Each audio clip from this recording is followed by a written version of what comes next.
চেষ্টা করি গরিব দুঃখীদের সাথে শেয়ার করার জন্য। আমাদের বাসায় আসলে ছোটবেলা থেকে আমরা কোরবানি দেখেছি এবং আলহামদুলিল্লাহ আমাদের ওই অ্যাবিলিটি ছিল, আমরা কোরবানি দেই। কোরবানি নিয়ে আসলে একটা অন্য রকমের এক্সাইটমেন্ট থাকে, কারণ আমি গরুর মাংস নিজে খেতে খুব পছন্দ করি এবং আমাদের বাসায় বিভিন্ন ধরনের ডিশ তৈরি করা হয় যেগুলো আসলে পছন্দের। আর তাছাড়াও এই যে আশেপাশের মানুষদের কোরবানি ঈদটা মানি না, আসলে মনে হয় যে এই যে আমরা সবাই যে একসাথে দিন শেষে সবাই যে আসলে সবকিছু একসাথে করতে চাই, এই যে ত্যাগটা এইটা আসলে ফিল করায়। সো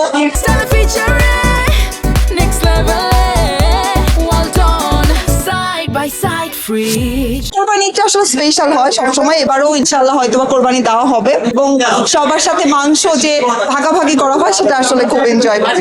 না ভাইয়া, আমি আসলে আমার এফডিসিতে কোনো রকম কোরবানি দিচ্ছি না, এটা ভুল ইনফরমেশন এবং এটা আপনি হয়তো ইচ্ছা করেই বলছেন। আমি ইনশাল্লাহ আমার বাসায় অলওয়েজ দেওয়া হয় এবং সেটা চেষ্টা করি গরিব দুঃখীদের সাথে শেয়ার করার জন্য।